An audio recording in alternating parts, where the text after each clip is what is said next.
Maybe இது பண்ணும்போது எனக்கு சிம்டம்ஸ் கொஞ்சம் ரிலீவாகுதுன்னா ஓகே இது அக்செப்ட். பட் இது இல்லாமல் நம்ம என்ன பண்ணிட்டு இது எதுக்கு தான் இப்படி போடுறோம் அப்படின்னா இப்போ ஒரு பெரிய குணத்துக்கு போடுறேன். அப்போ எதுக்கு நம்ம ஸ்ட்ரெச்சிங் பண்ணுறோம்? அப்போ இப்படி பண்ணுறதுனால எனக்கு கார்பரேட் சிஸ்டம்ல என்ன ஆகும்?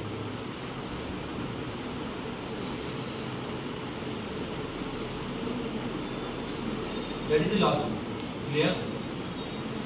அப்போ அந்த அளவுக்கு டைட்னஸ் இருக்குன்னா அந்த அளவுக்கு எனக்கு தேவை எதுவும் இருக்குது, அதனால தான் அப்படி இருக்குது.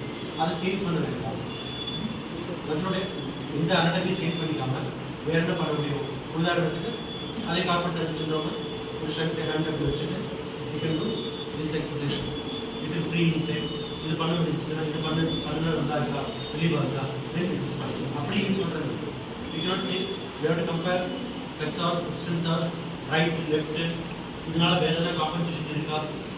லைக் ஸ்கேப்லர் மசில் வந்துட்டு ஸ்ட்ரென்த்தில் இல்லை, இது நல்லா இருக்குது, செக் பண்ணி பார்த்தாச்சு, பெருசுக்கப்புறம் நல்லா இருக்குது, ஷோல்டர் மசில் நல்லா இருக்குது அப்படின்னா it's not necessary to concentrate on this. இப்போ இங்கே செக் பண்ணி பார்க்குறோம் ப்ரொனேட்டட் டீம்ஸ் டைட்டாக இருக்குது. அப்போ என்ன பிரச்சனை? ப்ரொனேட்டட் டீம்ஸ் டீம்ஸ் அப்போ இந்த ஸ்ட்ரெச் அவங்களுக்கு தேவையா? So this is what the Annalise. இதுதான் ஃபிசியோதெரபி.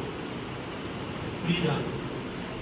இங்கே நான் டைட்னஸ் இருக்குது அப்படின்னா போராட டைட்னஸ் இருக்குது அப்படின்னா ஜிம் போயிட்டு ஒர்க் பண்ணிட்டு அப்படின்னா டெய்லி ஒர்க் பண்ணி இப்போ ஒரு குறிப்பிட்ட இடத்துல நம்பர்ஸ் அடிக்கும் பொழுது இந்த பைசெப்ஸ் தாண்டி ஃபோரா மசில் ஆல்சோ காம்பன்சேட். ஸோ இதுவும் கொஞ்சம் ஹார்ட் இருக்கும்.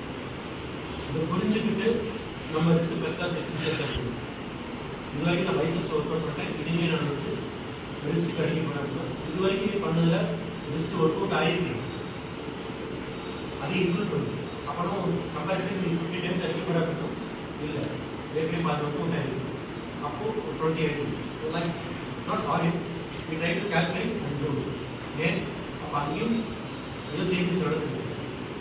This is not a single thing. இதனால எங்கே காம்பன்சேஷன், இதனால எங்கே டைட்னஸ் இதை ரிலீஸ் பண்ணுறது.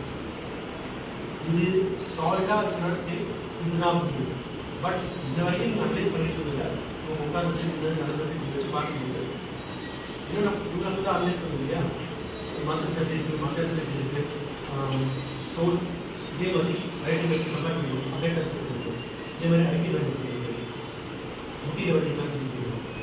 அண்ட் என்னென்னு சொல்லி நீங்கள் வீட்டில் அது பண்ணிக்கணும். இது கூட சேர்ந்து உங்களுக்கு முக்கியமான கொஸ்டின் இது இருக்கு இல்லையா? ஸோ அடிக்கடி urinary infection, urinary tract infection வருதா அப்படிங்கிற கொஸ்டின் கேட்கணும். மூட்டு வலி இருக்குதா,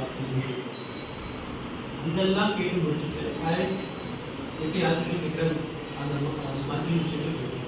ஸோ இதெல்லாமே கோரிலேட் ஆகுது அப்படின்னா ட்ரை டு கண்ட்ரோல் பண்ணிடுச்சு. இதை பாயிண்டடாக இங்கே மட்டும்தான் இருக்குது சொல்கிறாங்கன்னா இது எங்கேயுமே நம்ம அனலைஸ் பண்ணி பார்த்த வரைக்கும் எங்கேயுமே ப்ராப்ளம் இல்லை. பட் இதில் மட்டும்தான் இருக்குது. இந்த சைடில் இந்த அந்த ஸ்பாட்டை போய் சொல்லிட்டு இருக்காங்க. ரைட் லெஃப்ட் அப்பப்போ வந்து இதில் மட்டும் அதிகமாக இருக்கிறாங்க. பிளட் டெஸ்ட் எடுத்து பார்க்கலாம். யூரிக் ஆசிட் செக் பண்ணி பார்க்கலாம். அண்ட் அதுக்கேற்ற மாதிரி நம்மளுடைய கேள்வி இருக்கும். நீங்கள் அடிக்கடி காளான் சாப்பிடுவீங்களா?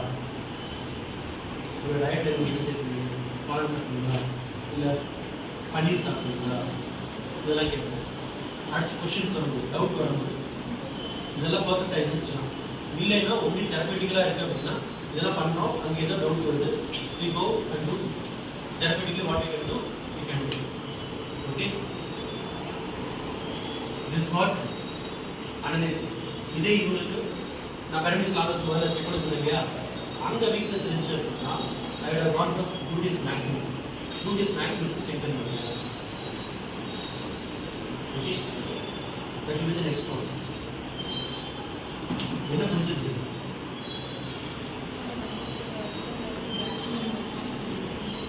இவ்வளோ நேரம் பேசுனது என்ன புரிஞ்சுது?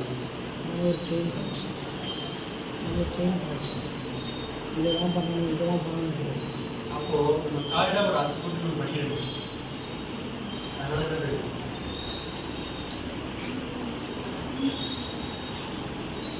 சாலிடாக ஒரு அசஸ்மெண்ட் ஸ்லோப் ஃபார்மேட்னு சொல்லுது. That is one type of assessment generally we do medically worldwide. எல்லாருமே எல்லா ஃபீல்டுமே யூஸ் பண்ணக்கூடிய ஒரு அசஸ்மெண்ட். உங்களுக்கு நினச்சிட்டு இல்லையா? மெடிக்கல் ஃபீல்டில் நான் நீங்கள் மெடிக்ஸு, சர்ஜன்ஸு, நர்சஸ் எல்லாருக்குமே காமனான ஒரு டயக்னோஸ்டிக் பேட்டர்ன் அப்படின்னா தட் இஸ் லோக்கல் அசஸ்மெண்ட். அதில் நர்சஸ் வந்துட்டு பர்டிகுலர் இந்த அனலைசேஷன் முடிஞ்சதுக்கப்புறம் பர்டிகுலர் ஒரு ஸ்பாட்டில் தேல்வி அவங்களுக்கு தேவையான விஷயம். சர்ஜன்ஸ் தேல்வி அவங்களுக்கு தேவையான விஷயம். ஃபிசியோதெரபிஸ்ட் இதில் பண்ணிட்டு இருக்கோமோ அதை பண்ணிட்டு அந்த ஜெனரல் அசஸ்மெண்ட்டில் எந்த பார்ட் நம்ம பதிவாட்டிக்கோ பண்ணிட்டு இருக்கோம். சப்ஜெக்டிவும் சரி ஆப்ஜெக்டிவும் சரி மோட்டார் அசஸ்மெண்ட்டு அது இது எல்லாத்துலேயுமே நம்ம அனலைஸ் பண்ணுறோம். பட் எல்லாத்துலேயுமே எந்த ஏரியா அதிகமாக பண்ணுறோம் எல்லாமே இன்ஃபர்மேஷன் தான். இந்த